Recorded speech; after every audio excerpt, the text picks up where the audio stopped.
Hello, welcome to the Hortons channel. I'm Ben Horton and today we're coming from the Royal Automobile Club, Pall Mall, London. The club, founded in 1897, boasts 108 bedrooms, a choice of lounges and bars, 7 private dining and meeting rooms, a business centre, a sports facility including a gym, Turkish baths, squash courts, treatment rooms and a full-size swimming pool. The club also has the most wonderful motoring library, where we're off to now to find out about my father and Horton's co-founder, his involvement in motorsport and a brief company history.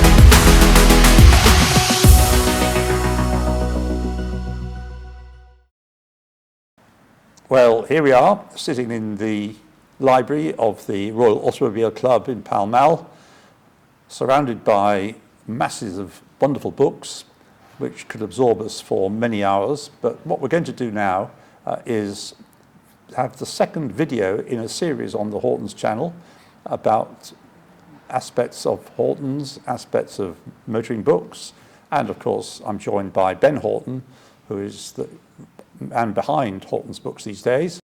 But it all began, Ben, with your father Mike. It did. And his early days, before he became one of the leading lights in the motoring book trade, in motor racing generally. How did he get involved? Well, the earliest evidence I've got of my father being interested in motor racing or motor racing books is that I have a scrapbook that he made as a 7-year-old. I don't have it with me now, but it's fascinating to see that he'd cut out of the newspaper and Autosport all the stars of the time and stuck them into a little scrapbook.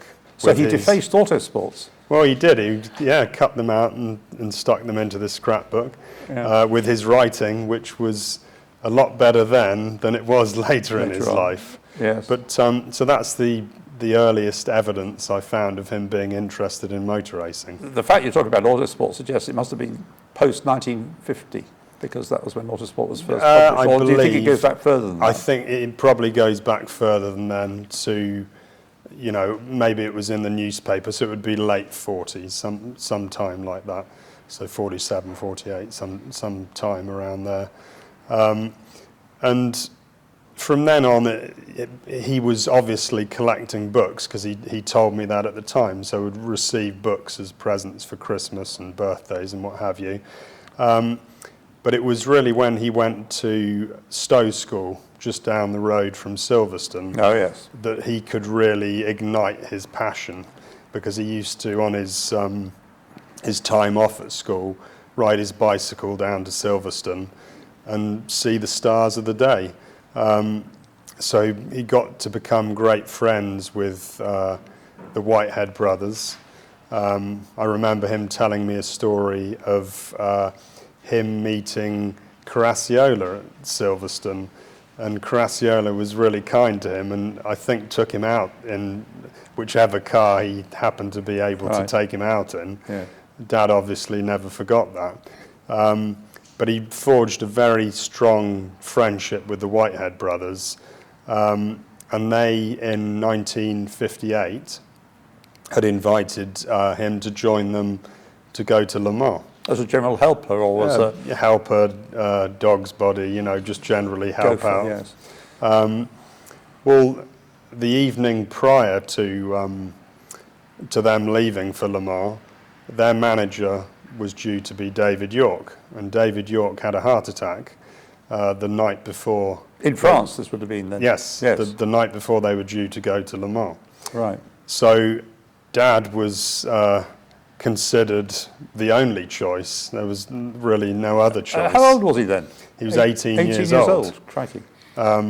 He obviously grabbed the opportunity with both hands. Yes. And here I have a poster from the 1958 Le Mans that he picked up when he was there. He was very proud of that poster, and it's something I cherish as well because it was an important part in his life. We could go off at a tangent straight away and talk about the value of posters, because posters are in fact very valuable, aren't they? They are, especially that one. When you get this one particularly, 1958. Yeah, it was a Ferrari victory. Yes. He actually, the Whitehead Brothers were there with 6.2 AMU, which was a Aston Martin DB3S, yes. and the car finished second overall. So, the ACO was so impressed that a young man had, managed a team to come second that at the prize giving, and he went to the prize giving with Peter Collins and Mike Hawthorn in tow. Who were there as works Ferrari drivers. Exactly. They were driving a 250 TR, which actually retired after 11 hours, I believe.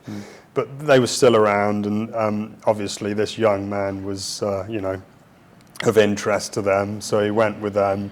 He said they were fighting all through the prize giving. And Dad was given the very... When he says they were fighting, you don't mean your dad was fighting with Peter Collins and Mike Hawthorn. Collins and Hawthorn were fooling around. Yeah. Dad couldn't believe it because it was, quite a prestigious occasion. And he was given by the ACO a copy of Les 24 Heures du Mans by Roger Le Brick, which was one of the I think the earliest book on Le Mans. So Dad was obviously, thrilled to have this.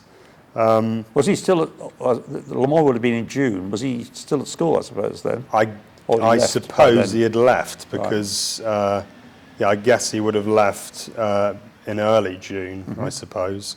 And after that, again, the trail kind of goes cold. His father had been taken ill and was quite infirm, so Dad, as the only child, was expected to take on duties of running the family farm, which was quite a big farm. Where was this farm?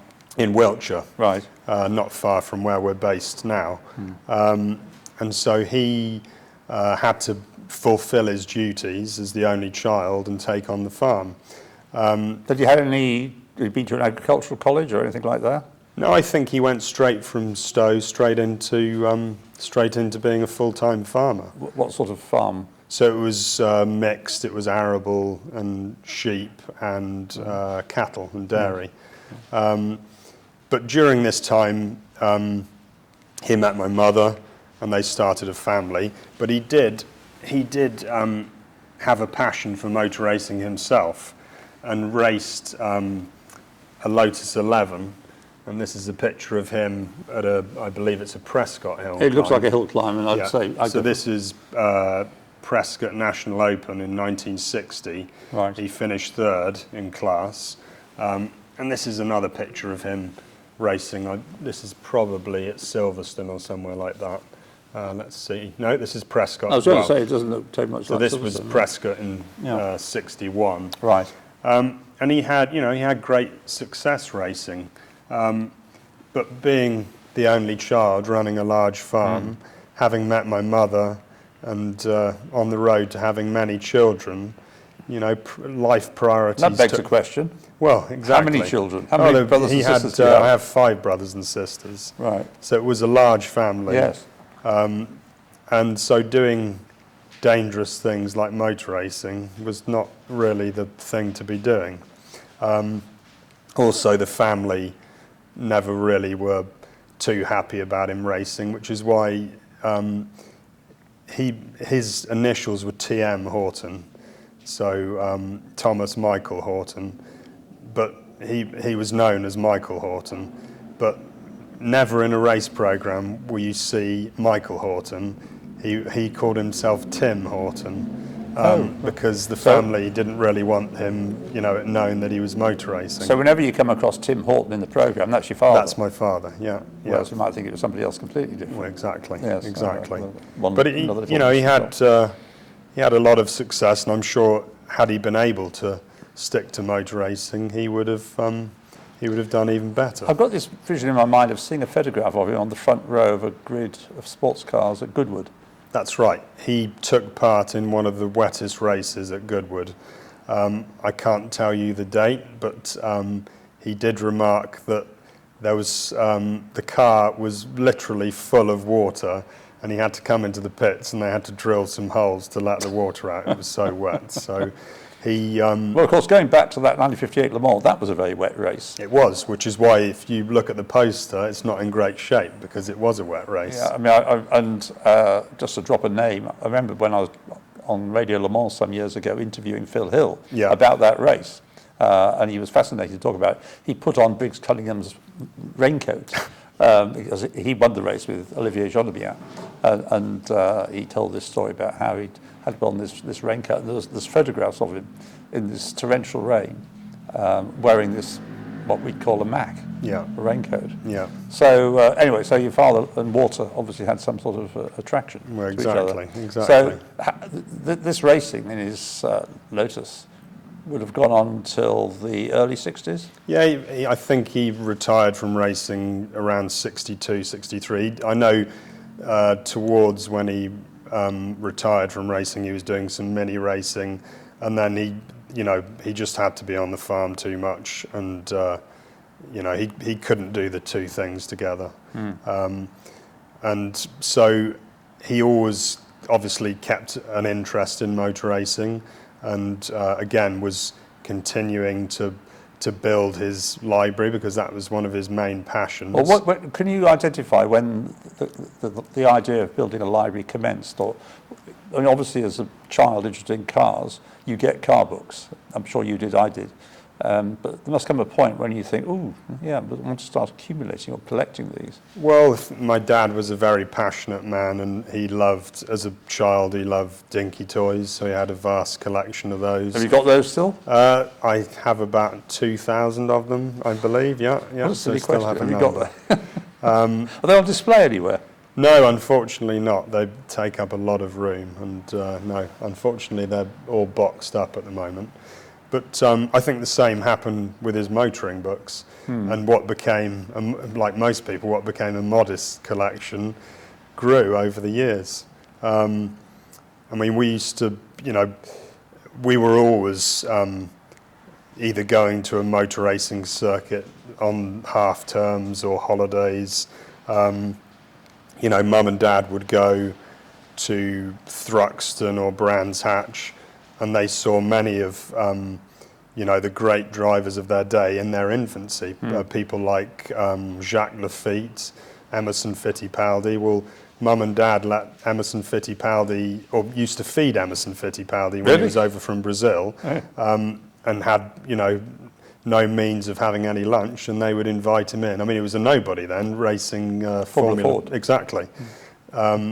So, great times like that, and then us as kids, when they were well-known drivers, obviously because they were close to the family, would go and sit on Jacques Laffite's knee and try his helmet on, and incredible things. One of your claims to fame is I sat on Jacques Laffite's knee. I did, and I've got a signed photo from him. And my dad saw him at Goodwood some years ago, and hadn't seen him for decades, and he knew exactly. It was incredible to go up to where Jacques was signing, and as soon as he saw my dad's face, his face just brightened up. Incredible. Yeah. And also when Emerson became world champion, actually won the championship at Monza in '72. Dad was stood behind all the press and the film crews, and Emerson saw my dad and went over and embraced him. Oh, wonderful. To say thank you. Yeah. And I've actually got the most wonderful, I believe it's a 1/8 scale model that Emerson gave to my dad of the Lotus 72. Gosh. To thank him for that. So, as kids we were very, very fortunate. So in those, what I would now call early days, relatively early days in the 60s, did your father have a role in his days at racetracks, or was he just there really as a spectator and socialising? He was there as a spectator, and I don't know how this happened, but he became very friendly in the late 70s with a man called Charles Ivy, Yes. who was a very, very successful privateer in the history of Le Mans. Well, during, I would say, 78 or 79, Dad was in close contact with Charles. I don't know how, but he was. And he was asked by Charles to be the timekeeper for the team. So Dad would go all over Europe timekeeping. Oh, right. And we as kids were taken along, which, you know... Well, all 5 of you? No, because my sister, who is the eldest, was doing her own thing, and the 2 boys by then were starting to work on the farm, right. which gave Dad a bit more freedom to go and travel yes. and do what he wanted. Yeah. So here we have some pictures of, I think I would be about 5 or 6, my brother would be about 10, and this is at Le Mans in 1983. And for us, it was a big playground. Yes. We used to be able to ride our bikes at the back of the pits, yes. and go from where our caravan was parked into the pits. This is just leading up to the start of the race, but you know, it was our playground. We were so fortunate as children to be able to do things like that. In fact, we used to sit on the pit scaffolding, as it was then, and the car would come in, and my father would say, turn the fuel on, so that the car could be refueled. Right. So, you know, wonderful times. And my brother and I used to have competitions to see how many film crews or photographers would take our picture during the race. Is that you and your brother? That's myself and my brother, yeah. So I'm dressed all head to toe in Ferrari because I was Ferrari mad. Not that there were many Ferraris at Le Mans in those days. There were a couple of BBs, but that was about it. Yeah. And your brother was an Aston Martin or Jaguar enthusiast? No, I think Racing Green? that I think is a John Cooper Racing, because John Cooper was one of the lead drivers for Charles Ivy. Yeah. And in fact, you know, during those years, 81, 82, 83, we had incredible success. In 81, the 935 K3 came 4th overall. Was Dudley Wood involved with that as well? Yes, that was, I believe that was Dudley Wood, Claude Burgoyne, and John Cooper. John Cooper, yeah. So that was an incredible success. The 3 teams before were 2 Works Rondeaus and a Works Porsche. Yes. And then a privateer that came 4th overall. That incredible. Was, which year, 80?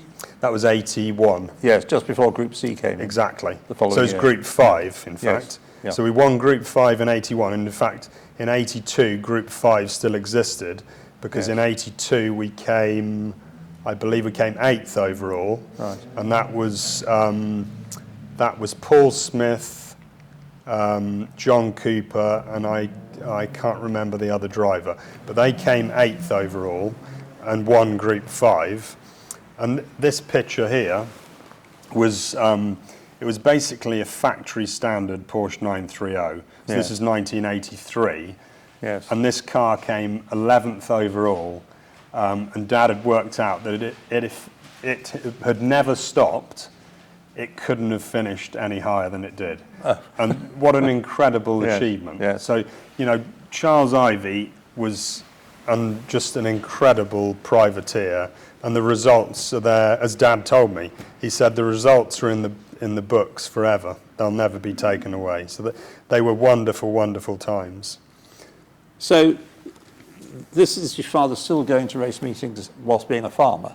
Correct, but obviously my brothers were there to take the pressure off him. Yes. And just another story about an event he took us to, or took me to. It was the same weekend as Live Aid, so 1985, and I believe it was the Hockenheim endurance event. Oh, yes. And this was the year when it was so hot that fuel tanks were exploding. And so how old was I in 85? I was 10 in 1985, again sat right at the front of the pit. The car came in next door to us, the fuel tank exploded, and a fireball came my way, and I knew nothing about it. Dad threw me onto the floor, with great force, and the fireball literally went over where you've been sitting. exactly. So, you know, motor racing was still incredibly dangerous in those days, and well, that's an there was some unusual sort of exciting reason. Yes, times. Dangerous, but that's a different sort of danger you wouldn't normally expect. No. But they were great times, and I've got real fond memories. Of course, during all these visits to different racetracks around Europe, Dad would be buying books, and so I was introduced to that from a very young age. And here's a picture of he would have been in his mid-40s then, my age. This is a picture of his growing collection with him immersed in the collection of books. So at what age did you become, obviously you continued at school until you were, till 18? Or, Yes, yeah. But was it always something you were hoping to be able to do, to move into the book business, or were you seeing yourself also as a part-time in that and running a farm? I hadn't really looked that far ahead. All I knew that motor racing, and you know, we didn't just travel together to go motor racing. We travelled to go to Retromobile in Paris, or we go to Italy to buy books. I remember going to Paris with my dad. It was my half term, probably when I was 7. So I've been going to Retromobile, other than these last few years, for decades and decades and decades, and that really was, you know, where I learnt everything that I know today. And what can you recall of the way? I mean, was the business of motor racing books, same as it is now, or was it a bit more rudimentary and less sophisticated? Well, you know, obviously then there was no internet, so I know catalogues were sent out. I remember Dad getting Ewan Young's catalogue and other catalogues, you know, the Chater's catalogue that was out there. I used to see Clive Stroud just outside the BRDC in the timing tower, wasn't it? It was in the bottom of the timing tower. Well, that's more recently. I mean, going back, they used to have a porter cabin behind the woodcut tower, on the outside of the corner, therefore open to the public. And then, just to elaborate on this slightly, the powers that be of the day decided that it wasn't a good idea to have what they thought was a scruffy porter cabin. So Roger Lane Knott, who was then the BRDC club secretary, suggested that it might be a good idea if Chater's put up their stall outside the clubhouse. Yeah. And that became your pitch, didn't it, for a time? Yeah. Yeah, but I thought that in the certainly when I was 7 or 8, I remember not Clive Stroud, it was Frank Stroud, being out there, and I bought books from him. He was certainly out there in those days. I say I was really into Lamborghini books, and I remember buying first edition of Rob de la Rive Box's History of Lamborghini. Talking of Lamborghini books, how's that book that's recently been published going, that's sold out? What's the asking price this week? No, I think the price is kind of stabilised at 5,500. So it's. I did spot one at 3.5. Did you? That's a bargain. You should have bought that. You should have bought that. It's an awful lot. Even though it's a book about Lamborghini, what was it about Lamborghini? Because of course they don't have any great racing pedigree, unlike Ferrari. But there's masses of Ferrari books. They don't, but they were just. You know, even now, my son is obsessed with Lamborghinis because the styling is so different from the norm. And I think as a child growing up, that's why I like them so much. You know, the LP 400 and, wonderful cars. Do you aspire to own one? I've never owned a Lamborghini. I know my son would aspire for me to own one, but I haven't owned one as yet. But I've owned plenty of books on them, that's for sure. So Ben, when did Hortons Books as a business get going really? Well, I guess the seeds of the business were when Dad and I used to go to the Sandown Collectors Fairs in the early 90s, and we used to have a pitch there. We weren't called Hortons Books, but we were called Mike Horton, motoring book collector. And the pitch was what? Oh, a table. Yeah, table, 2 tables. And some crates with books in. Exactly. Yeah. And so, you know, I remember 10, 12 doing that. But also, we used to go to Paris, and I remember in '83 when Pilotti Sargente first came out, and the English edition, we'd go to Paris, buy 5 copies, because Dad knew, in those days it was not so easy to get books from Europe. In fact, it was incredibly difficult. So we used to go and buy multiple copies, bring them back, take them to these collectors' fairs.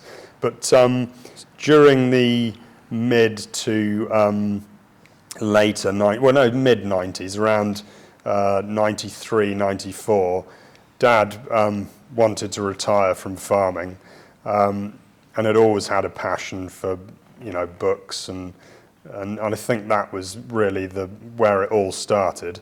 So into the early 90s, exactly. Mid 90s. Right. So when I left school the summer of '94, the farm was just being sold at that point. So I was really in a no man's land. I didn't know what to do with myself. And Dad came up with the idea that, would I like to go into a business with him selling motoring books? And of course, it had been a major part of my life. So I was very interested. Yes. And instead of starting from the ground and building something up, not knowing anything about exhibitions or suppliers and knowing nothing about it, Dad suggested that a company that he used to buy books from, Connoisseur Books in 11A Devonshire Road, they were having some financial trouble, and maybe we should invest some money in that and see where we could take that. So we did that, and we moved from the countryside of Wiltshire and came down to Chiswick, which was a new way of life, and we started to learn the ropes about exhibitions, mail order, and what have you.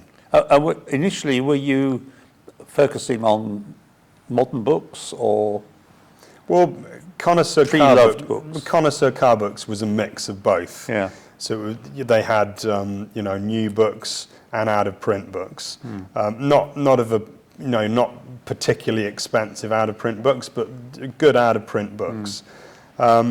And so we, during the years of 95 and 96, we learnt the ropes. But and as you'll see here, this was the first exhibition stand that I ever built up, and this was at the 1996 NEC Motor Show. Right.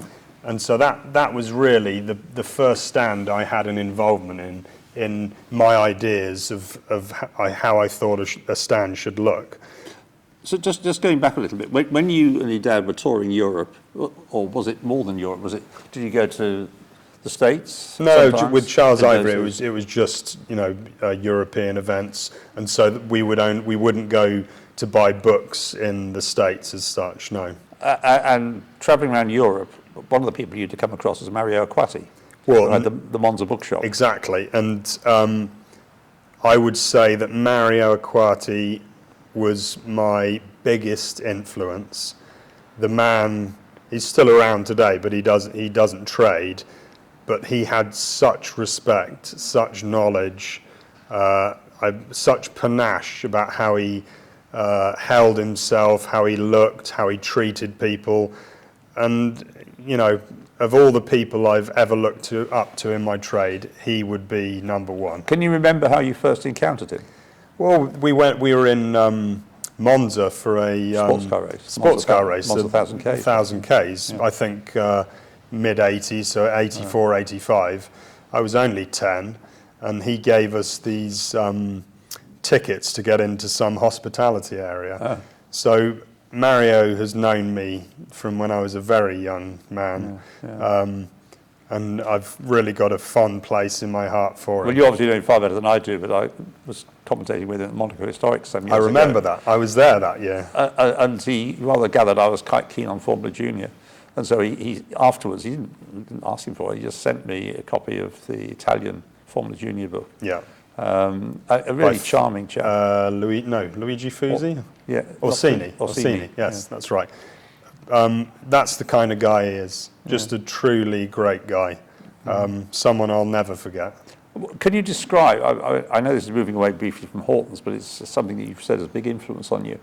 What was the Monza bookshop like? Because I never got to it. It was fantastic. And in its heyday, it would do incredible business. I often ask Mario what was his most successful year, and he said 1977, obviously a Ferrari, Lauda one. He said that the Grand Prix was just unreal, absolutely unreal. I think Regazzoni won in '77, didn't he?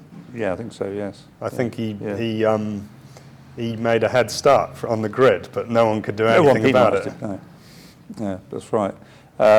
So Mario sold his business in the end, did he? He didn't. He just downsized and downsized, and he's now in his mid-80s. So, but he's formulated some of the benchmark deals in the history of our trade.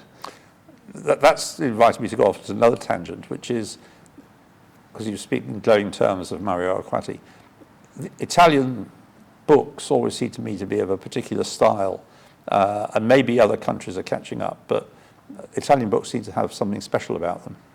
They always have, and they always will. They're, as you say, there's just something about them. Their production methods are of the highest quality. Their photographic reproductions also. As a country, they're right up there. Anyway, back to Hortons, mid-90s, and so Hortons Books comes into existence. Did you have it? I suppose it just emerged, did it? You didn't? It did. We had some disagreements with the other owner of Connoisseur Books. Dad and I were becoming tired of living what was then, I guess, on the outskirts of London. And, we just didn't see eye to eye. And so we left Connoisseur owing not one penny. So we went in there and they were in financial trouble. We left there and we left with our heads high. We'd gone in and they didn't owe a penny. And I think they were out of business within about 2 years. So. Yes. Another business that I used to, because I knew him from way back, Mike Kettlewell's business, Millhouse Books. Yeah, just up. Mike Kettlewell wasn't just up the road. Brian Harvey's Book Speed was just up the road in Chiswick. Yeah. But yeah, Mike Kettlewell, he did a lot of sale books, I seem to remember. Yes, yeah. And formerly he was involved in Autocourse, wasn't he? He was the editor of Autocourse for several years. Right, he was the assistant editor of Autosport before that. Yeah. Last heard of in Blackpool. I don't know whether he's... I haven't heard anything of him for some years. He had to retire from his business, which wasn't being profitable enough to sustain him and his family. Yeah. But he was, I suppose, the person, because I knew him from his Autosport days, the person I dealt with the most before you came along. And then... That's right, yeah, that's right.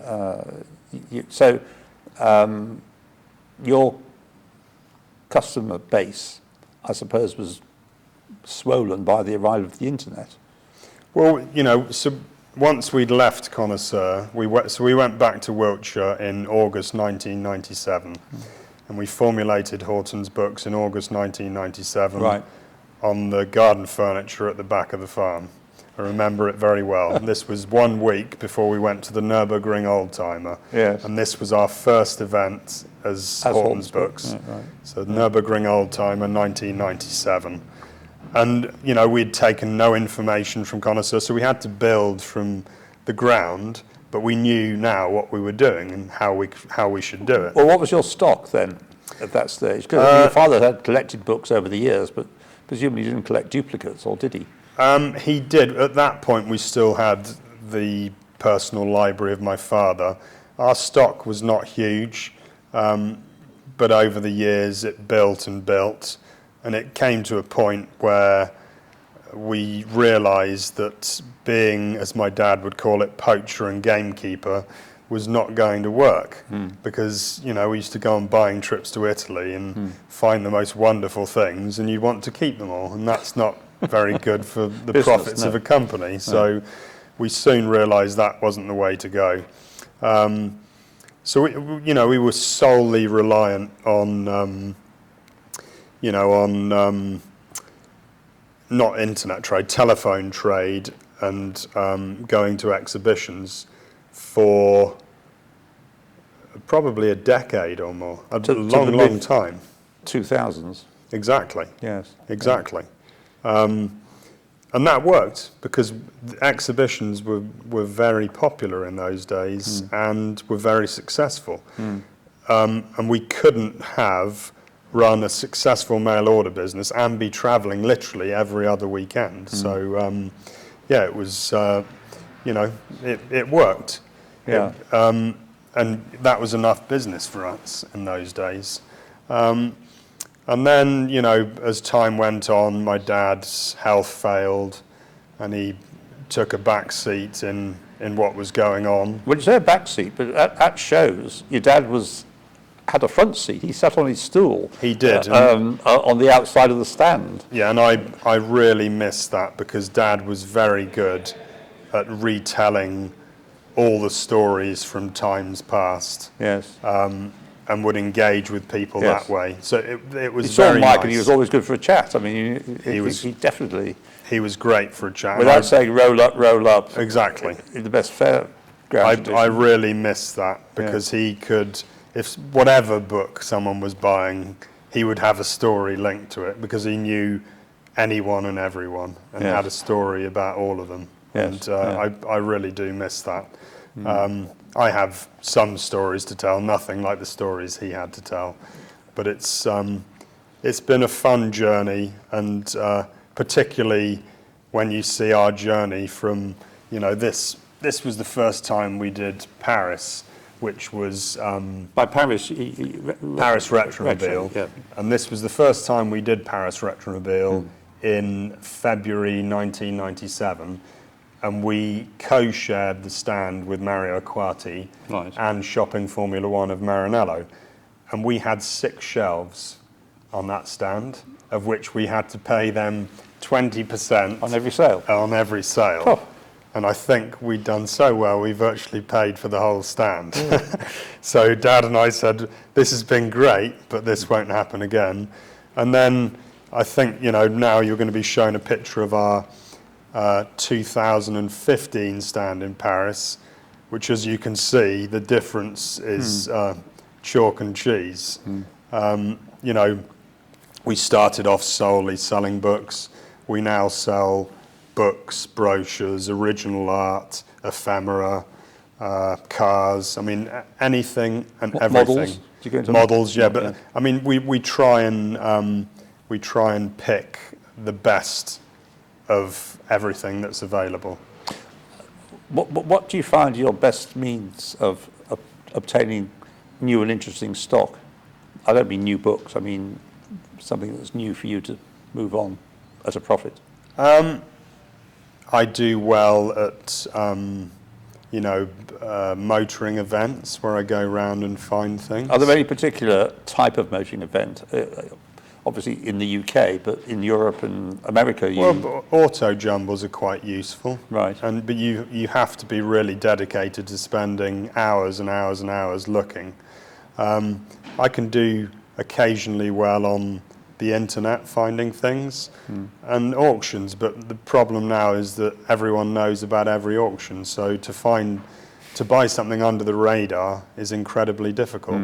So more often than not, you will have to pay high prices if you want good items. In the old days you could find a bargain, but with the internet it's certainly becoming more difficult to do so. Even charity shops are cottoning on now, I'm finding, and you can't get bargains at Oxfam anymore, although I have over the years managed to find them. It's part of the if you like, the thrill of the chase, to coin a phrase from Colin Crabb's book, that you suddenly discover something on the internet and think, gosh, that's not very expensive for what it is. And it's a book that's difficult to get hold of, limited editions and so on. Well, that's where the trade has changed that I really miss, because in the old days, before the internet existed, it was all about knowing your trade, knowing what something was worth, knowing what to buy it in for.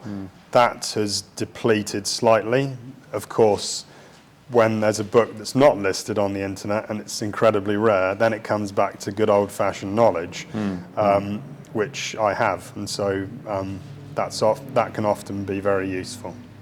Yes. So, in the course of a year, finish your father's story. So you gradually took over, but I remember one of the favourite phrases of your father. I used to go onto the stand and he used to say, when I pick something and say, "That's an important book." So if he said it was an important book, you knew it probably was quite worth having. Yeah. Well, Dad had read, I would say, all of the books in his library. He was an avid reader, and truly, he would love nothing better than going into his library, putting some Ella Fitzgerald on, and just spending hours in there. And I really do miss that. Yes. He was a great guy. He gave me a great upbringing, some great experiences, and he's sorely missed, really is. But his soul is still well within the business. I was going to suggest that that's the case. Yes, it very much so is. Something that, just again going off to tangent, but in order to sell books, you've got to carry them to the place that you're selling them from. It's quite physical work, isn't it? Because a collection of books is quite heavy. You don't use a forklift truck.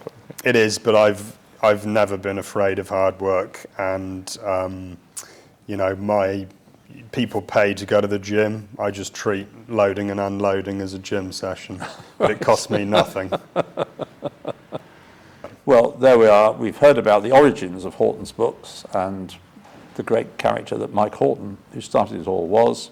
His son Ben, as he says, maintains the traditions. We hope you've enjoyed hearing that. We hope you'll find reasons to go and look at Ben's stock of books. It's well worth it. And we hope you enjoy this. Thank you. Thank you all, and look forward to seeing you in the next video.